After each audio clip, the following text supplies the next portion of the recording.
జీవితాన కురిసెనే నీ కృపామృతం. నా జీవకు మధురాతి మధురం నీ నామగానామృతం. నీ కృపతోనే అనుక్షణం తృప్తి పొందెదను. నీ కృపతోనే అనుక్షణం తృప్తి పొందెదను. నీ దయ నుండి దూరము కాక ప్రేమతో పిలచి పలుకరించితివే. కృపయే నాకు ప్రాకారము గల ఆశ్రయపురమాయెను. నీ కృప వీడి క్షణమైన నేనెలా మనగలను. కృపయే నా ప్రాకారము గల ఆశ్రయపురమాయెను. నీ కృప వీడి క్షణమైన నేనెలా మనగలను.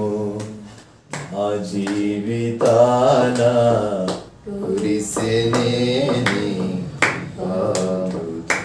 నా జీవకు మధురాతి మధురం నీ నామగానామృతం.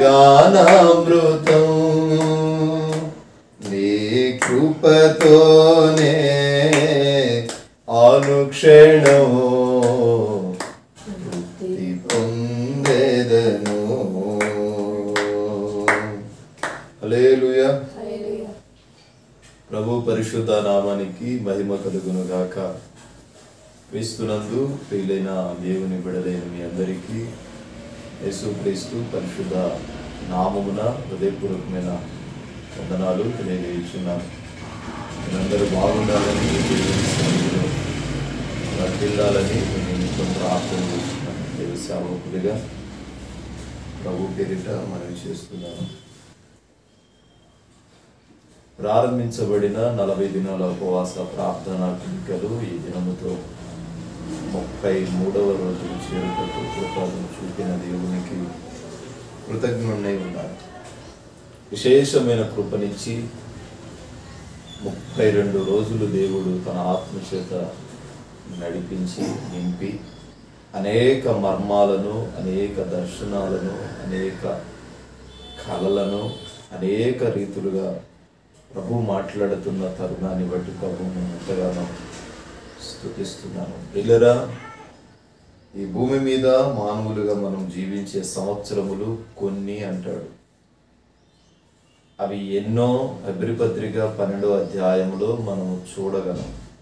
కొన్ని. ఈ కొన్ని అన్న సంఖ్య దగ్గరే అన్నీ పోగొట్టుకొని బ్రతికేస్తున్నాం. వాక్యం సెలవిస్తుంది, సిలువలో మరణము కారునంతగా నేను నీ కొరకు ప్రాణం పెట్టినది, నేను నీ కొరకు మరణించటకు సిద్ధమైనది ఏమిటంటే నిన్ను ఒక స్థాయిలో ఉంచుటకు నేనే మరణమయ్యాను. గడిచిన దినాలన్నీ విశేషమైన కృపను ప్రభు అనుగ్రహించాడు. ఒక ఆదివారం లైవ్ తప్ప మధ్యలో మరలా మీ ముందుకు రావడానికి సమయం లేనందున సేవకుడిగా ప్రభు సన్నిధిలో ప్రార్థనాపూర్వకంగా ఈ దినం ఈ కార్యక్రమాన్ని చేయటకు ప్రభు కృప చూపాడు. దేవుడు ఆజ్ఞాపిస్తేనే మాట్లాడతాం, దేవుడు ఆజ్ఞాపిస్తేనే ముచ్చటించడానికి అవకాశం ఉంది. గత రాత్రి ప్రార్థనలు గడిపినప్పుడు దేవుడు నాతో మాట్లాడిన కొన్ని మాటలు నేను రాసుకోవడం జరిగింది. ఆ మాటలు మీకు తెలియపరచాలని ప్రభువు నన్ను ఆజ్ఞాపించారు. ఆ మాటలను మీకు తెలియపరచాలని నేను ఆశపడుతున్నాను. త్వరగా కొద్ది నిమిషాలు దేవుని వాక్యాన్ని మనం ధ్యానం చేద్దాం. వాక్యం విన్న తరువాత ఒక రకమైన ఆనందం ఉంటుంది, వాక్యానికి ముందు ఒక రకమైన వేదన ఉంటుంది. ఇష్టపూర్వకంగా దేవుని వాక్యాన్ని మనము చేరదీస్తే ఆ వాక్యమే మన జీవితానికి ఒక పునాది అవుతుంది. గమనించండి, 27వ తారీఖు మళ్ళా ఆరాధన ఉంటుంది, 29 గుడ్ ఫ్రైడే, 30వ తారీఖు థ్యాంక్స్ గివింగ్ ప్రేయర్ ఉంటుంది, 40 దినాల ఉపవాస ప్రార్థన కూడిక ముగింపు రోజు. అది గుంటూరు అని పెట్టాం, కానీ అది గుంటూరు నుంచి మరలా హైదరాబాద్కి షిఫ్ట్ చేయడం జరిగింది కొన్ని అనివార్య కారణాల వల్ల. 31వ తారీఖు ఈస్టర్ ఆరాధన ఉంటుంది. తదుపరి ఏప్రిల్ నుంచి మరలా యేసుక్రీస్తు పునరుద్ధానపు ఉపవాస ప్రార్థన ఉంటుంది. గమనించి ప్రభు సన్నిధిలో ప్రార్థన చేయాలని సేవకుడిగా మనవి చేస్తున్నాను. త్వరలోనే ఈ ప్రాంతంలో చక్కటి మందిరాన్ని ప్రభు ఇవ్వబోతున్నాడని సేవకుడిగా ప్రభుని ఎంతగానో స్తుతిస్తున్నాను, సంతోషిస్తున్నాను. దేవుని వాక్యాన్ని మనం ధ్యానం చేద్దాం. యిర్మీయా గ్రంథం 29వ అధ్యాయం 10వ వాక్యంలో ఒక మాట అక్కడ భక్తుడు రాయటం జరిగింది. బైబిల్ మనం చాలా చక్కగా చదివినప్పుడు చాలా జాగ్రత్తగా చదవడం ప్రారంభించాలి. యిర్మీయా గ్రంథము 29వ అధ్యాయం 10వ వాక్యాన్ని మనం ధ్యానం చేద్దాం. చదువుతారా? యెహోవాయే ఈ ఆజ్ఞను ఇచ్చుచున్నాడు, బబులోను రాజ్యమునకు 70 సంవత్సరములు గతించిన తర్వాతనే మిమ్మును గూర్చి నేను పలికిన శుభవార్త నెరవేర్చి ఈ స్థలమునకు మిమ్మును తిరిగి రప్పించినట్లు నేను మిమ్మును దర్శించును. చాలు, ఇక్కడ మనకు కొంత చరిత్ర తెలియాలి. నేను మరలా మిమ్మును రప్పింతును, నేను మిమ్మును దర్శిస్తాను. దేవుడు నన్ను దర్శించాలి దర్శించాలి దర్శించాలి అని ఆశపడుతున్న వాళ్ళందరికీ ఈ ప్రసంగం ఒక శుభ సందర్భం. రాత్రి ప్రభు నన్ను దర్శించి మాట్లాడిన మాటలే నేను మీకు తెలియజేస్తున్నాను. ఇంచుమించు 2 గంటల పాటు, గంటన్నర పాటు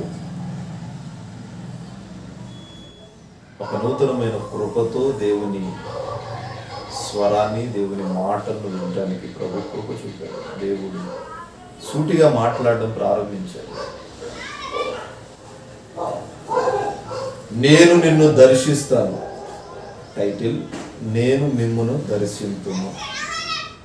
మనం కొద్దిగా చరిత్రలోకి వెళ్తే, యూదా రాజ్యంగా ఇశ్రాయేలుల రాజ్యంగా 2 రాజ్యాలు ఏర్పడ్డాయి.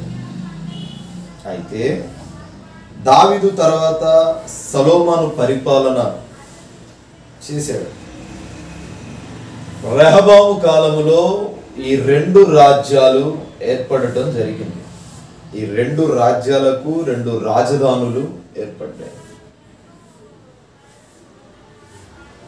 మనము వాక్యాన్ని చదివేటప్పుడు యూదా రాజ్యం గురించి పలికిన మాట ఏవో, ఇశ్రాయేలు రాజ్యము గురించి పలికిన మాటలు ఏవో, జ్ఞానయుక్తముగా వాటిని గుర్తించగలగాలి. యూదా రాజ్యపు సభ్యులను దేవుడు దృష్టిలో చెడు మార్గములో నడిచారు. అలాగే ఇశ్రాయేలు రాజ్యపు పౌరులు కూడా దేవుని దృష్టిలో చెడు మార్గమును నడిచారు. అందుకని యూదా రాజ్యములో ఉన్నవారితో, యూదా రాజ్య సంబంధులతో దేవుడు వారిని కల్దీయుల దేశానికి, బబులోను దేశానికి, నెబుకద్నెజరు పరిపాలనకు పంపించాడు. ఇశ్రాయేలీల రాజ్యము వారిని దేవుడు వీళ్ళరా అష్షూరు చేతికి అప్పగించాడు. అయితే ఇశ్రాయేలు రాజ్యపు వారితో దేవుడు మరలా వాగ్దానం చేయలేదు. మరలా నేను వస్తాను, మరలా నేను మిమ్మల్ని చెరలో నుండి తీస్తాను, నేను మిమ్మల్ని దర్శిస్తాను అని ప్రభు మాట్లాడా. మనము వాక్యాన్ని చాలా శ్రద్ధగా గమనిస్తే తిరిగి మరలా మీరు ఈ పట్టణానికి వస్తారు, ఈ పట్టణములో నివాసము చేస్తారు, నేను మరలా ఈ పట్టణాన్ని మిమ్మల్ని తీసుకొని వస్తాను, నేను ఆజ్ఞాపించుచున్నాను, నేను రప్పించుచున్నాను, నేను మీకు వాగ్దానం ఇస్తున్నానని ఇశ్రాయేలు రాజ్యముతో ప్రభు చెప్పలేదు, కానీ యూదా రాజ్యముతో ప్రభు చెప్తున్నాడు. ఇక్కడ ఈ మాట ఎవరి కొరకు రాయబడిందో అనేది వివేచనకు రావాలి. ప్రియ దేవుని బిడ్డలారా, ఇచ్చిన వాగ్దానమును చాలా మంది స్వతంత్రించుకుంటారు, కానీ ఆ ఇచ్చిన వాగ్దానమును నెరవేర్చుకునేవారు చాలా అరుదు. బబులోను దేశానికి చెరగా వెళ్ళిన ఈ వ్యక్తులకు ఎన్ని రోజులు చెరగా ఉన్నారంటే 70 సంవత్సరాలు చెరగా ఉన్నారు, బానిసత్వంలో ఉన్నారు. దేవుడు ఒక మాట చెబితే దానిని తూచా తప్పకుండా నెరవేరుస్తాడు. ఖచ్చితంగా వాటిలో మనం ఫలం పొందుతాం. కొత్త సంవత్సరపు వాగ్దానాలు ఇచ్చాడా? ఇస్తే ఖచ్చితంగా వాటి మీద మనస్సు పెడితే అవి నెరవేర్చబడతాయి. కొన్నిసార్లు దేవునికి ఆయాసకరమైన పనులు చేసి వాటిని మనం పొందుకోలేం, దూరం అయిపోతూ ఉంటాం. ఏ జనమును గురించి దేవుడు చెప్పాడో దానినే నెరవేర్చాడు. ఏ జనమును గురించి దేవుడు మాట్లాడాడో దానినే నెరవేర్చాడు. ఏ జనమును గురించి దేవుడు సందేశించాడో, ఏ జనమును గురించి దేవుడు ఆలోచించాడో వారికే ఒక విజయాన్ని ఇచ్చాడు.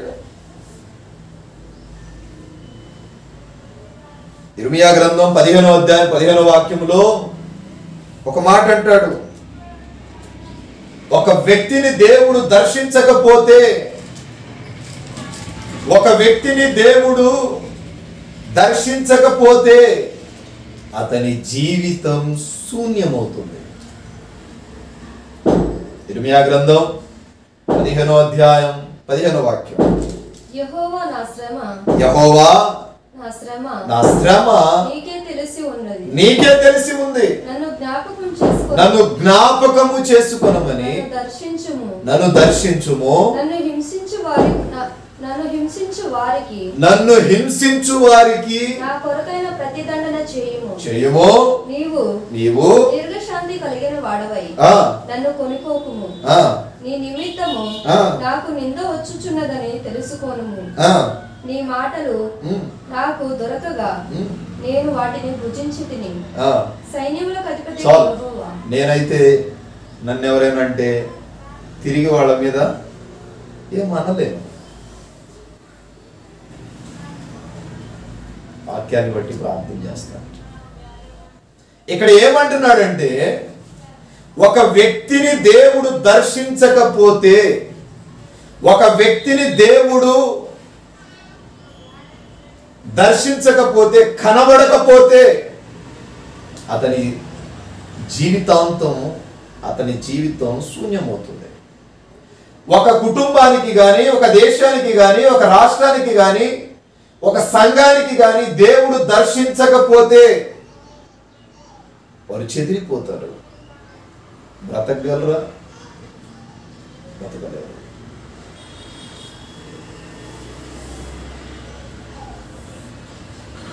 ఆ దేవుడు దర్శించని ఆ వేదన ఆ ఎదలో దాగి ఉన్న ఆ వేదన వేరుగా ఉంటుంది. అందుకే భక్తుడు అంటాడు, నీ పేరిట నాకు చాలా హింసలు వచ్చాయి, నాకు చాలా బాధలు కలుగుతున్నాయి. ఈ రోదనలో, ఈ బాధలలో, ఈ కన్నీటిలో నా జీవిత దినములు అన్నీ గతించిపోతున్నాయి. మమ్మల్ని దర్శించుము. మీరు ఎప్పుడేం ప్రార్థన చేశారా? చేశారా? బహుశా చేసి ఉండరు.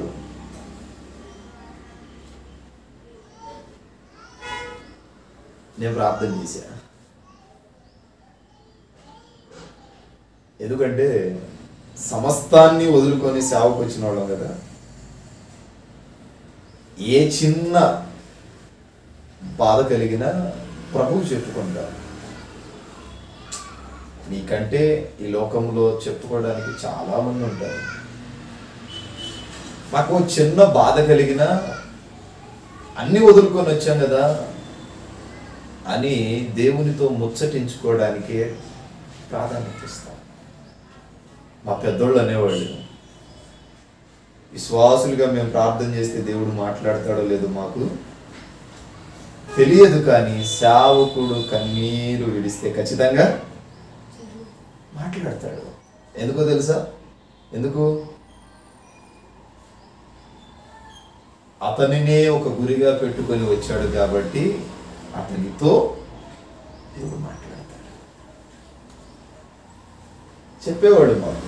ఆ రోజుల్లో అర్థం కాలేదు, ఈరోజు అర్థమవుతుంది. ఏ చిన్న బాధ వచ్చినా, ఏ చిన్న సమస్య వచ్చినా ప్రభు దగ్గరికి వెళ్ళి కన్నీరు కారుస్తే దేవుడు ఆశ్చర్య కార్యాలు జరిగిస్తున్నాడు. గత రాత్రి ఓ మేలు చేశాడు దేవుడు. ఎండిన ఎడారిలో జీవ జల్లపు ఊటలను పెకిలించగలిగిన సమర్థుడు నేను ప్రకటిస్తున్న క్రీస్తు. తన కొడుకు తనను నమ్ముకున్న వారు బాధపడితే చూడలేడు. సమస్తాన్ని వదులుకున్నాం. బ్యాంకు బ్యాలెన్సులు లేవు, ఇంకొకటి ఇంకొకటి ఇంకొకటి ఇంకొకటి.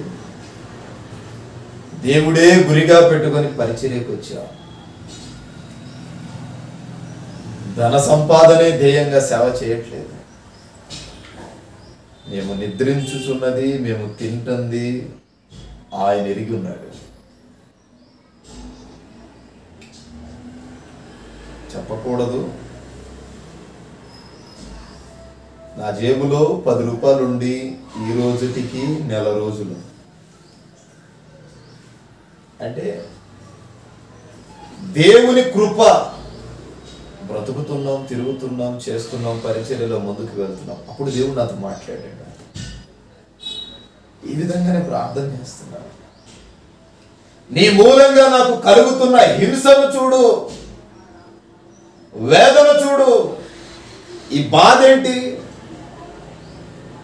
ఈ రోదన ఏంటి అని అంటే ప్రభు అంటాడు, నేను నిన్ను దర్శించబోతున్నాను. నేను చెప్పానా? ఇర్మియా గ్రంథం ముందు ప్రభువే మాట్లాడుతున్నాను. నేను నిన్ను దర్శించబోతున్నాను. ఇక మీదట కొదువు లేని వారిగా నేను చేయబోతున్నాను. నాకు రాత్రికి రాత్రే ఆ టైంలో ప్రార్థన పెట్టాలనిపించింది. రాత్రికి రాత్రే ఆ ఇంచుమించు 2 గంటల సమయంలో ప్రభు నాతో మాట్లాడు. అప్పటికప్పుడే అందరినీ పిలిచి ఆ సంతోషాన్ని తట్టుకోలేక ప్రార్థన పెడదాం అనుకున్నా. ఒక వ్యక్తిని దేవుడు కరుణించకపోతే, దర్శించకపోతే ఆ ఎడబాటు భరించలేరు. అదే ఒక వ్యక్తిని దేవుడు దర్శిస్తే ఆ సంతోషానికి హద్దులు. మనం చాలా మంది దేవుడు నన్ను దర్శించాలని అనుకుంటాం, కానీ ఆయన దర్శించే సమయానికే మనం అక్కడ ఉందాం. దేవుడు ఒక వ్యక్తిని దర్శిస్తే అతని జీవితానికి హద్దులు ఉండవు, సంతోషానికి. లోకములో 100 మంది 100 రకాలుగా హింసిస్తున్నా దేవుడు నాతో ఉన్నాడు అన్న ధైర్యం ఉంటది ఆయన దర్శించినప్పుడు. అసలు ఎవరిని దర్శిస్తాడు? అసలు ఆయన దర్శించడానికి ఏ క్వాలిటీ ఉండాలి? చూద్దామా?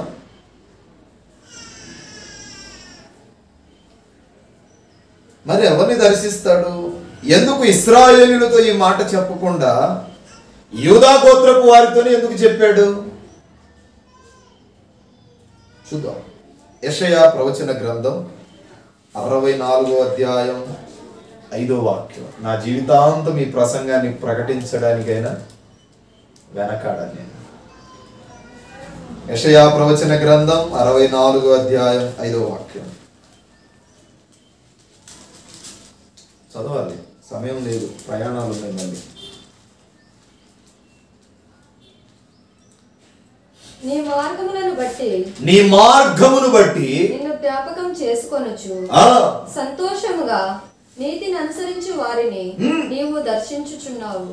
చిత్తగించుము, నీవు కోపపడితివి, మేము పాపులమైతివి.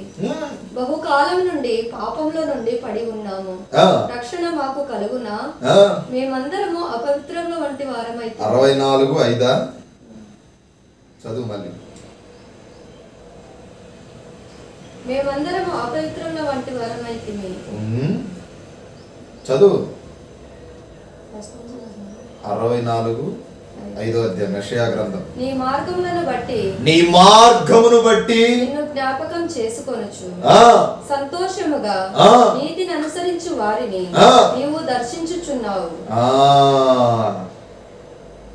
ఎవరిని? కింద వచనాల్లో పై వచనాల్లో అంటాడు, దేవుడు కోపపడతాడు. దూరంగా పోతామా? కోపడ్డా దేవుడు కోపపడతాడు. దూరంగా పోతామా? పోతే ఎవడికి నష్టం?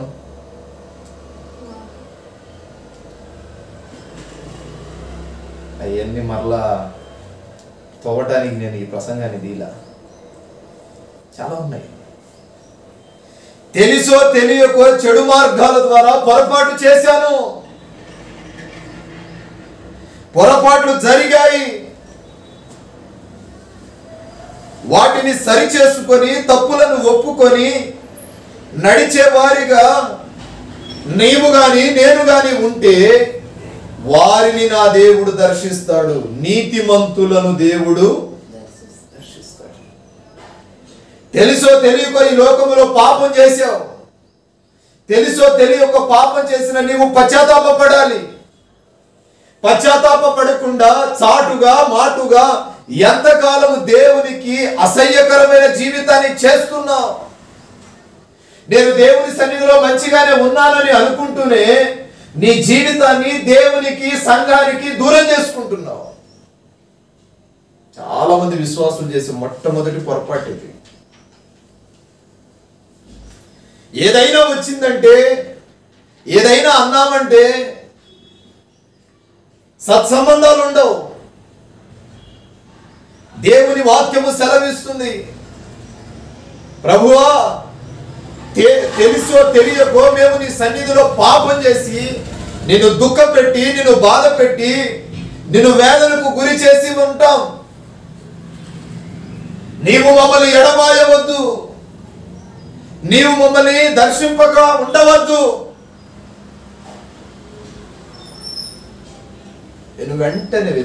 వెనువెంటనే ఆత్మ పరిశీలన ఉండదు చాలా మందికి.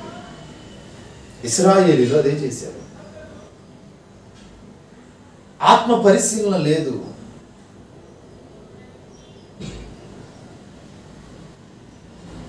ప్రతిక్షణం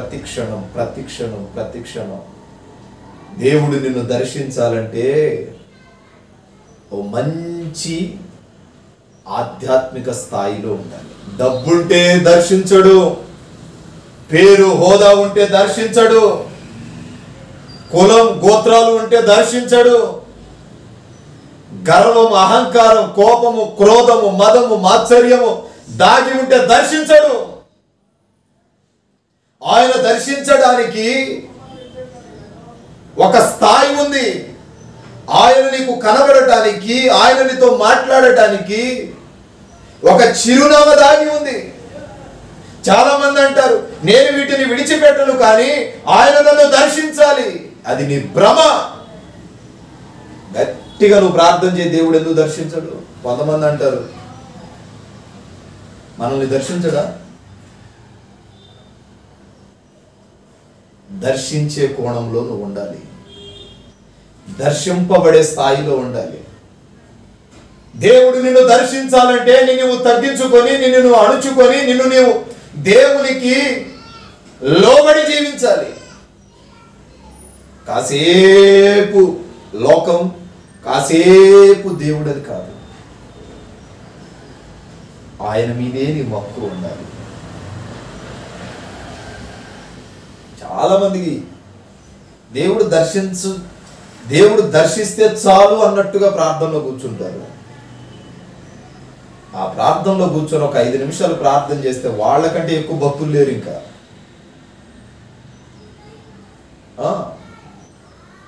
ఇక తర్వాత వాళ్ళని మించిన భక్తులు లేరు. నీతి సూత్రాలు బాగా చెప్తారు, కానీ వాక్యం సెలవిస్తుంది నువ్వు కూర్చొని చేసే ప్రార్థనలో నీ వినయము, విధేయత ఉండాలి. నీవు మాట్లాడే మాట తీరులో దేవుని సంకల్పం ఉండాలి. నీవు నడిచే ఆ ప్రవర్తనలో, ఆ ప్రయోజనాలు అదే రాస్తాడు. మేము నిన్ను దుఃఖపెట్టాము, మేము నిన్ను బాధపరిచాము, మేము నిన్ను హేళనకు గురి చేశాము, అందుకేనా బహుశా నీవు మమ్మును దర్శించట్లా. ఒక మాట చెప్పనా, ప్రతిరోజు నేను మీ ఇంటికి వస్తున్నాను అనుకున్నాను, సంవత్సరము మీ ఇంటిని దర్శించడానికి వస్తున్నాను. సడన్గా రావటం మానేశానంటే ఏం చేస్తారు?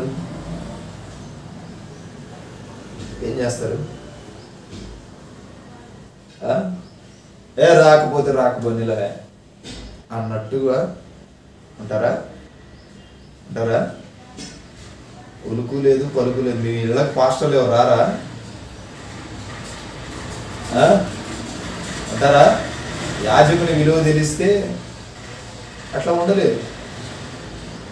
పిల్లరా వస్తూ ఆగాము అంటే గమనించండి,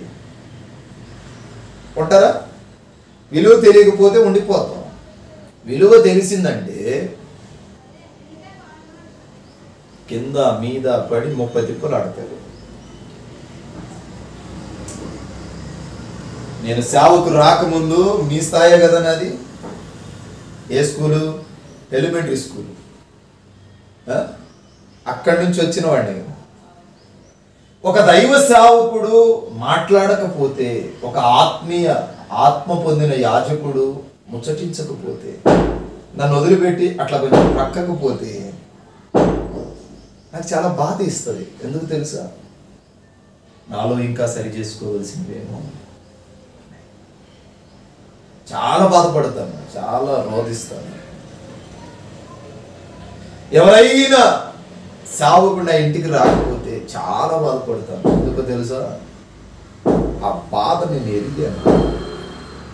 దైవ సేవకుడు ఇంటికి వస్తే దేవుడే వస్తాడు. బైబిల్లో కొన్ని చోట్ల రాశాడు. ఇప్పటికీ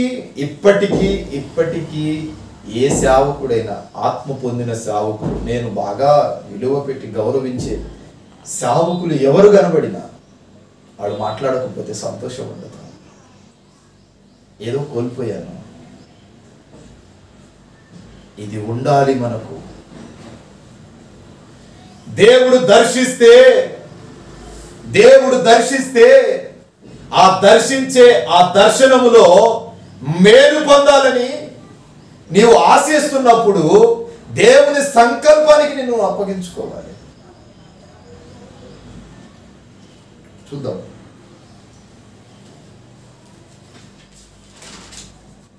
మీరు దేవుని మార్గముల విషయమై ఆయనను జ్ఞాపకము చేసుకుంటూ నీతిని ఎలా అనుసరిస్తున్నారు? బలవంతంగా కాదండి, బలవంతంగా అనుసరించట్లా. వీళ్ళు సంతోషంగా అనుసరిస్తున్నారు. మేము నీతిని అనుసరించాలి కదా, యథార్థంగా బ్రతకాలి కదా, మా మంచి కొరకే కదా దేవుడు చెప్పేది, మా క్షేమము కొరకే కదా దేవుడు మమ్మల్ని హెచ్చరించేది. అని వివేచించి వాళ్ళు సంతోషంగా ఆయన ఎద్దకి చేరుతుంటే ఆయన సంతోషంగా వారిని దర్శిస్తున్నాడు. మమ్మల్ని దేవుడు భయంకరమైన బానిసత్వములో నుండి బయటకు తీసుకొస్తే మేము కొన్నిసార్లు పొగరు బట్టి, అక్కడట్ట రాస్తారు, కొన్నిసార్లు పొగరు బట్టి ప్రవర్తించాము, పొరపాటైంది ప్రభువా అని ఆయన మార్గములను జ్ఞాపకం చేసుకోవాలని, అలా నడుచుకునే వారిని, అలా నడుచుకునే జీవితం చేస్తున్నప్పుడే ఆయన మమ్మలను దర్శించాడు.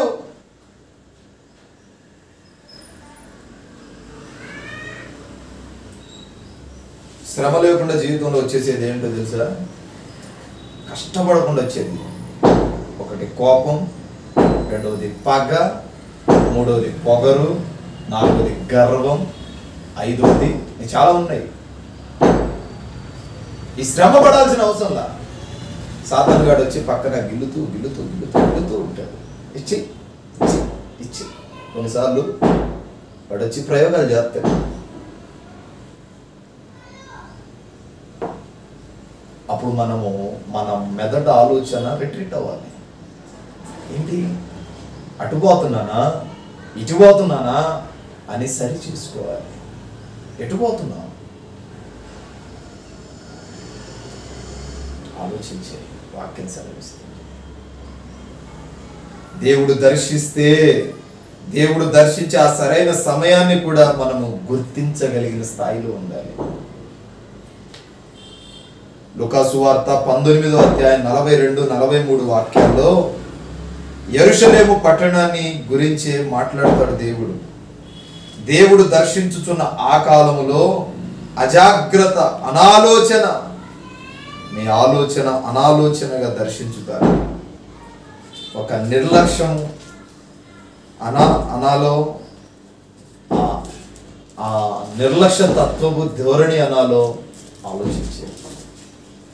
ప్రభువు నిన్ను దర్శించుచున్నప్పుడు ఆ దర్శించుచున్న సమయాన్ని మీరు గుర్తించాలి.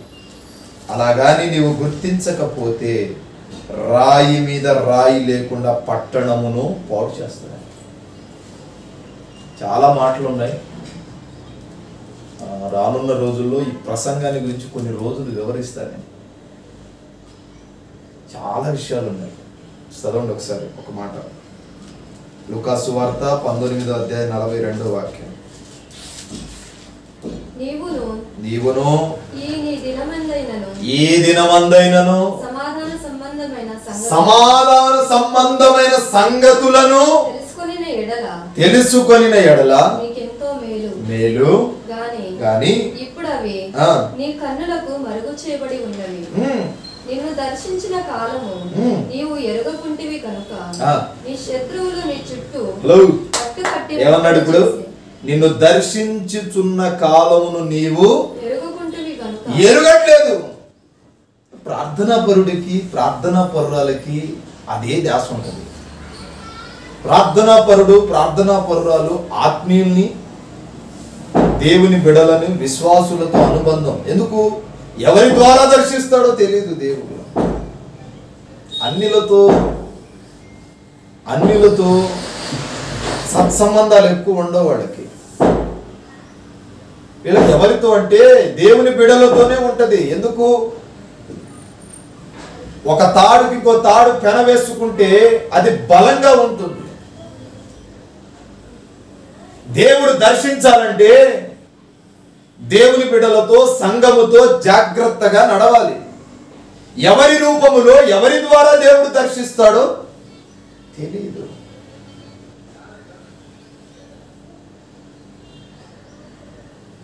మనము చెయ్యం కదా, చెత్తమా చెయ్యం కదా. మనం చేయం కాబట్టి దేవుడు మనల్ని అందుకు సంవత్సరముల తరబడి సంవత్సరాలు శ్రమనే అనుభవిస్తున్నాం. దానికి కొంతమంది టైటిల్గా బల్లె మాట్లాడతాడు. కొంతకాలము చీకటి, కొంతకాలం వెలుగు సంభవించినట్టు నాకు ఇప్పుడు శ్రమ వచ్చింది, రేపటికి నువ్వు దేవుని బిడ్డవా, దయ్యం బిడ్డవా?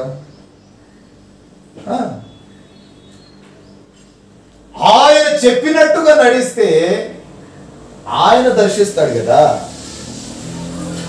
ఓవర్ యాక్షన్, వాక్యం దగ్గర ఓవర్ యాక్షన్ చేయకూడదు. వాక్యం దగ్గర ఓవర్ టెక్నిక్లు వాడకూడదు. సంఘములో, సేవకుల్లో దేవుడు అసలు నిన్ను ఎందుకు దర్శించట్లేదో అది వివేచించు ముందు. దేవుడు అసలు నీకెందుకు దర్శనమును ఇవ్వట్లేదో, నీకెందుకు కనబడట్లేదో, నీ మనవి ఎందుకు ఆలకించట్లేదో ముందు దాన్ని వివేచించు. కాసేపు చీకటి, కాసేపు వెలుగు, ఈ ఓవర్ టెక్నిక్లు చేయకూడదు విశ్వాసులు. ఈ ఓవర్ కాన్ఫిడెన్స్ ఉన్న వాళ్ళతో అసలే మాట్లాడు. ఎందుకంటే దేవుడు ఏమంటాడు, ఎంతసేపు నా దగ్గర అనుకువగా ఉండేవాడే నాకు కావాలంటాడు. మీరైనా చూడండి, నేనైనా చూడండి, నా మాట విని అనుకువగా ఉన్న వారితోనే మంచిగా ఉంటాను. కొంచెం ఓవర్ చేశారంటే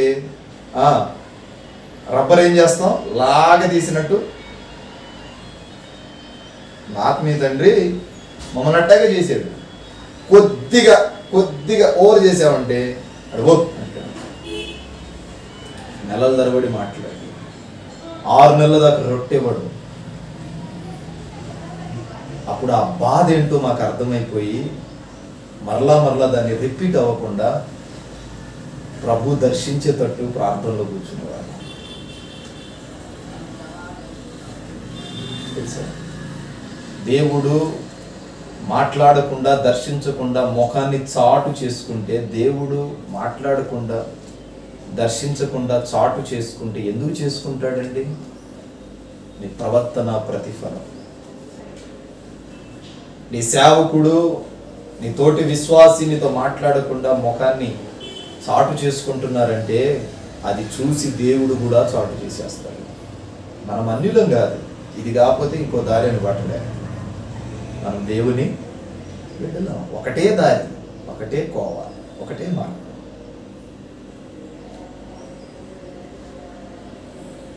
ఒకటే దారి, వేరే మార్గాలు లేవు. ఇంకా 4 సంవత్సరాల తర్వాత ఇంకొక మార్గం, 4 సంవత్సరాల తర్వాత ఇంకొక జీవితం. ఇది లేదు క్రైస్తవుడికి.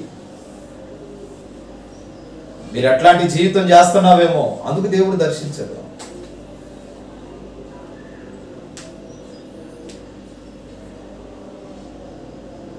ఒకటే కోవ. ఏ స్థితి కలిగిన సేవకుడు వచ్చి ప్రార్థించినా అతనిలో దేవుడు ఉంటాడు కనుక దేవుడు నెరవేరుస్తాడు, మాట్లాడతాడు. పెద్దోడే రావాలా, చిన్నోడు? ఈ గజ్జి కొంచెం మానండి. పెద్ద సేవకులు, చిన్న సేవకులు అన్న నిన్న కూడా ఎవరో చెప్తున్నారు ఆ మాట. ఎట్లాగొచ్చిందంటే పాపం అట్లాగొచ్చింది. ఏం చేస్తాం? ఉపవాసాల్లో ఉన్నాం. ఏం చేయాలి? ప్రభు వైపు చూసి వెళ్ళిపోవాలి.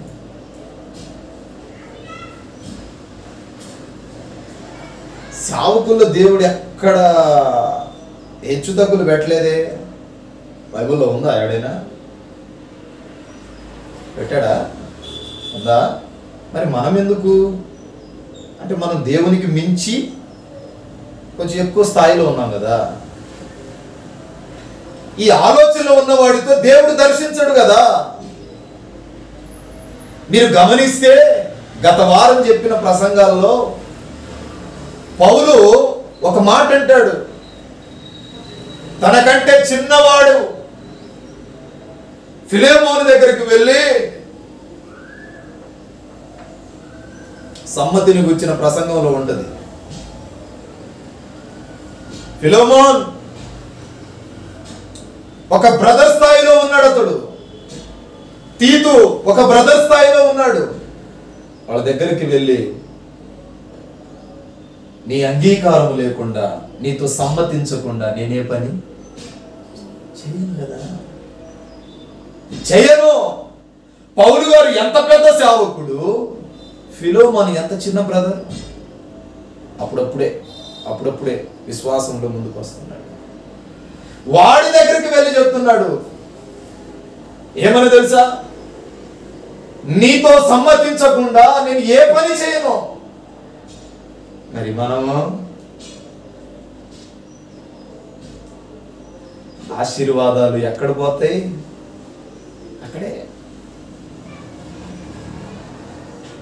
జాగ్రత్త. దేవుడు చెప్పమన్నదే చెప్తున్నాను. నేను మళ్ళీ మర్చిపోతానని రాసుకున్నా.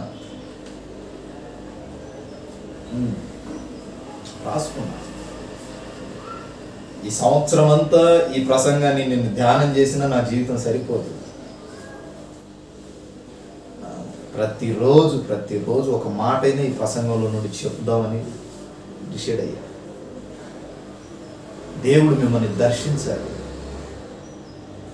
దేవుడు దర్శించకుండా ఎందుకు దాగి ఉంటున్నాడో ఆ లోటుపాట్లను సరిచేసుకోవాలి. మీరు బ్రతకలేరు. దేవుడు ముఖమును చాటేస్తే జీవించలేము.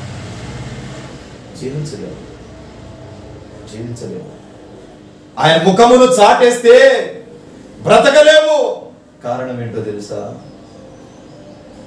ఆయన చేతులు ఎత్తేంత వరకు బైబిల్లో ఇశ్రాయేలీయులకి మేలు చేసినట్టు, చేతులు దించాక సంభవించినట్టు వచ్చేస్తుంది. నువ్వు తింటున్న తిండి, నువ్వు తింటున్న ఆ గుక్కడి మెతుకులు కూడా దేవుడు పెట్టిన భిక్ష. అతి ఆలోచనలకు పోయి దాన్ని కూడా పోగొట్టుకోమాకండి. వాక్యం సెలవిస్తుంది, ఫిలోమోన్ ఇదిగో నీతో సమ్మతించకుండా నేను ఏమీ చేయలేను.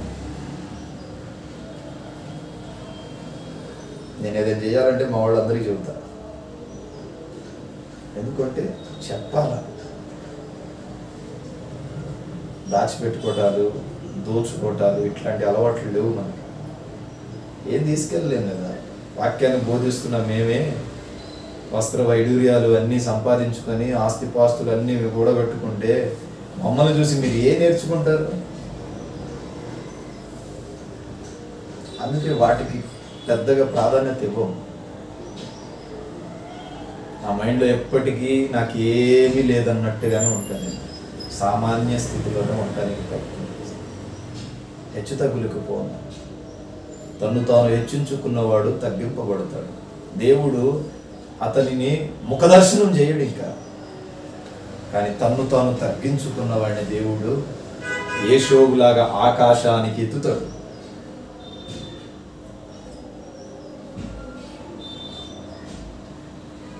నా బ్యాంకులో ₹1 లేదు. నేను మళ్ళీ బ్యాంకుకే ₹33 అప్పు ఉన్నా. ఈ చిన్న జీవితం దీంట్లో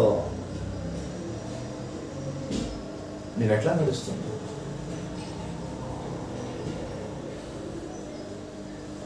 ఆలోచించే.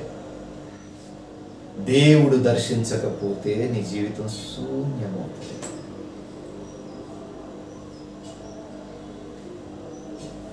చూద్దాం. యేసు ప్రభు భూమి మీద సశరీరుడిగా ఉన్నప్పుడు కూడా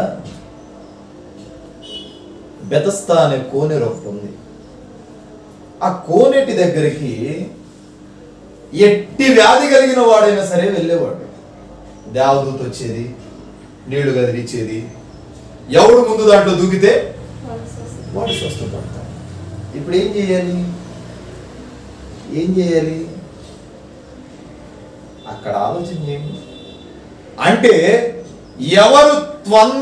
ఎవరు త్వరగా తన ప్రవర్తనను సరిచేసుకొని క్రియాశీలకంగా దేవుని పట్ల వ్యవహరిస్తాడు, ముందు దేవుడు వాడినే దర్శించేవాడు. వాడు ఒకడు ఉన్నాడు, 38 ఏళ్ల నుండి సిగరెట్ బీడీలు తాగుతూ పాకేసుకొని కూర్చున్నాడు. వాడిని దర్శించాడా? దేవదూత వచ్చేది, నీళ్లు కదిలిచ్చేది, ఎవడో ఒకడు దూకేవాడు, స్వస్థపరచబడేవాడు. దేవదూత అంటే సేవకుడు, నీళ్లు అంటే సంఘం, నీళ్లు అంటే వాక్యం. ప్రతిరోజు సేవకుడు వాక్యం చేత నిన్ను కదిలిస్తూ ఉన్నప్పుడు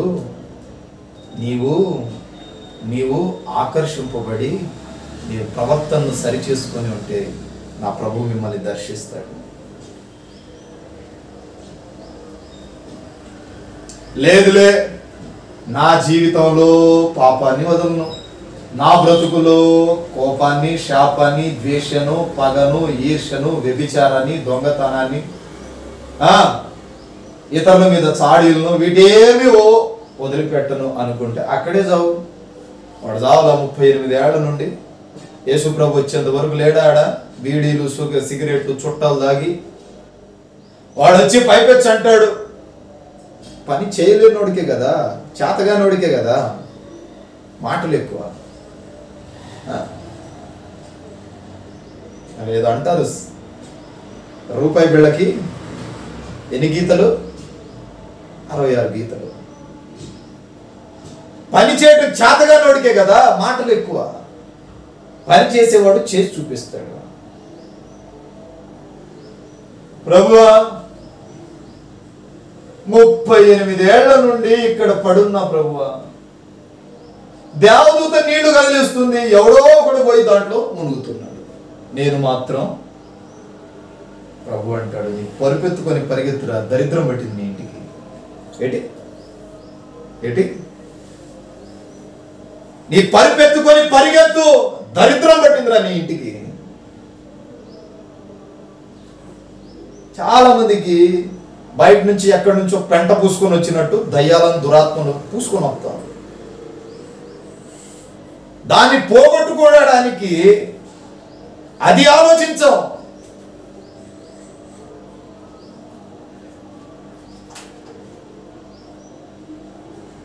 ఒక చిన్న మాట చెప్పి ముగించేస్తానే, చాలా రాశా, చెప్పాలని ఉంది, సమయం లేదు.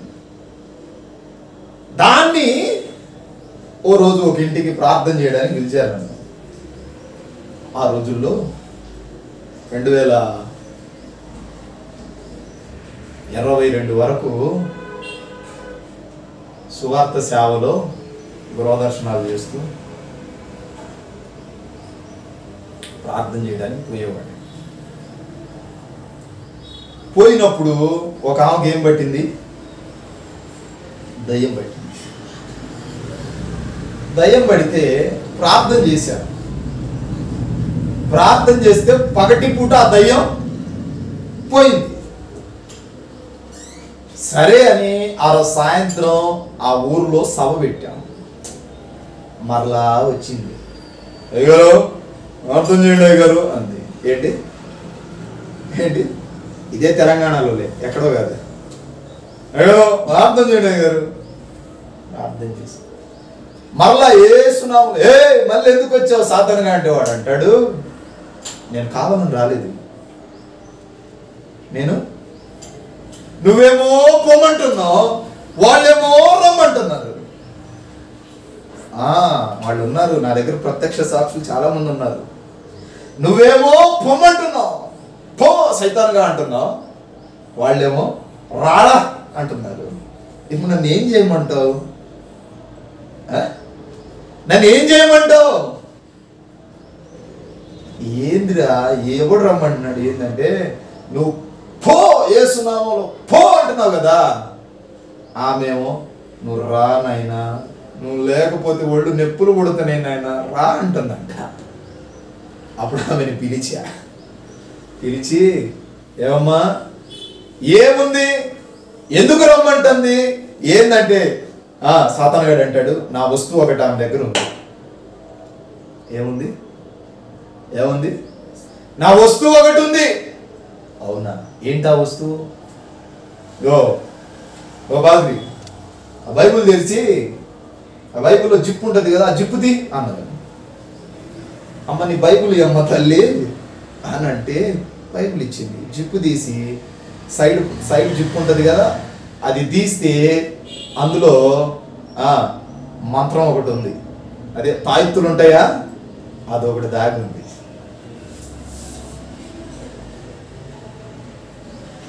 ఏందమ్మా ఇదంటే అంటది, అది పాస్టర్ గారు మీరు తెలవక మునుపు ఏంటి తెలవక మునుపు 116 పెట్టి ఒక తాయెత్తు కట్టించుకొని వచ్చా పాస్టర్ గారు. ఎప్పటికో ఎప్పటికో ఒక రోజు ఈ తాయెత్తు ఉపయోగపడిందని అట్లా పెట్టిన. ఏంటి, ఏదో ఒక రోజు ఈ తాయెత్తు ఉంటుందని దాని బైబుల్ అట్లాగే పెట్టా. 1000 నూట 16 10,000 నూట 16 పెట్టి తెచ్చాయి గారు. డబ్బులు కదా. ఈ పిసనారి సంఘానికి అధ్యక్షురాలా ఆడంటాడు, నువ్వేమో పొమ్మంటున్నావు, అదేమో రమ్మంటుంది. అనవసరంగా నిన్ను విసిగెత్తుంది, పెద్ద సైతాన్ ఇది అంటాడు. ఎవరు? సాతానుగాడే. 2019 అనుకుంటా జరిగింది. ముందు పోయి దాన్ని పడేసి రాపో అని అంటే పడేయమంటారా? ఉదయం నుంచి చేసిన ప్రార్థన ఎటుపోయింది అంటే, ప్రార్థన చేశారా? చాలా మందికి దయ్యం పట్టింది. అసలు ఆ దయ్యం ఎందుకు వచ్చిందో కూడా వివేచన ఉండదు. ఆ తర్వాత దాన్ని పడేసిన తర్వాత అప్పుడు పోయింది అంటది. పడేయమంటారా? మీరు గమనించండి, యాకోబు కూడా తన మామైన లాబాను ఇంటిని విడిచిపెట్టి వెళ్ళేటప్పుడు లాబాను యాకోబుతో అంటాడు, యాకోబు ఏంది మామా, ఏంది రే, మీ నాన్నింటికి పోతే పో, నేనేం ఆపను, నాదొకటి నీ దగ్గర ఉంది, నాదొకటి నీ దగ్గర ఉంది, అది నాకు ఇచ్చి ఎటైనా సౌ. ఏముంది మామా? ఏముందా? నీకు తెలీదా? నాకు తెలీదయ్యా నాయన. రాహేలు లేయా ఇద్దరు అక్క చెల్లెలు కదా. ఒక ఆమె వంశపారపు పర్యపు విగ్రహారాధన బొమ్మంట మా నాన్న విడిచిపెట్టి వెళ్తున్నా కదా అని దాచిపెట్టుకుంది. ఈయనేమో వెనకబడుతున్నాడు లాభం. ఓ నా దగ్గర లేదు మామ అంటే, నీ దగ్గరే ఉంది, లేకపోతే నీతో నాకేం పని, ఆ బొమ్మ ఇచ్చే నేను పోతాను. ఇట్లా చాలా మంది దయ్యాలు ఊరకు పట్టవు.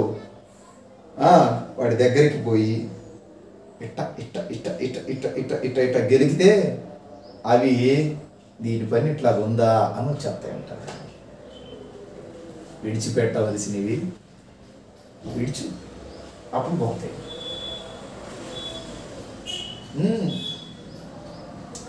నేను మర్చిపోయా ఈ విషయం. దేవుడు నాకు 2-3 సంవత్సరాల తర్వాత గుర్తు చేశాడు. రాత్రే గుర్తుకొచ్చింది. నాదొకటి నీ దగ్గర ఉంది, అది నాకు ఇచ్చేయి, నేను పోతాను. ఆ సాతాను కూడా, ఫాదర్ గారు నువ్వేం పొమ్మంటున్నావు, ఏ సునామలో కాల్ చేస్తానంటున్నావు, ఇదేమో రమ్మంటుంది. ఇప్పుడు నన్ను పొమ్మంటావా రమ్మంటావా? ఇట్లా నీవు కూడా ఉన్నావేమో. విడిచిపెట్టకూడనివి ఏదైనా దాచుకున్నావేమో ఆలోచించేయి. వాక్యము సెలవిస్తుంది, విడిచిపెట్టకూడనివి ఏదైనా కావచ్చు. నీ పాపం, కోపం, ద్వేషం, పగ, ఈర్ష, ప్రతీకారం, ఏదైనా వాటెవర్ ఇట్ మే బి, వాటిని విడిచిపెట్టు. అప్పుడు నీ ఇంట్లో దేవుడు దర్శిస్తాడు. దేవుడు దర్శించకుండా నువ్వేమీ చేయలేవు. ఆయన దర్శించకపోతే నీ బ్రతుకే. అనుకుంటాం అట్లా, దేవుడు నాతో ఉన్నాడులే అంటాం. కానీ దేవుడు నిజంగా ఉండడు. విలువ లేని చోట దేవుడు ఉండడు. కనుక ఆ మాటలు ముగిస్తున్నాను. నీతిమంతులతో దేవుడు మాట్లాడతాడని వాక్యం సెలవిస్తుంది కనుక ఆ మాటలు ముగిస్తున్నాను. ప్రార్థన చేద్దాం. మోకరించండి, ప్రార్థన చేద్దాం.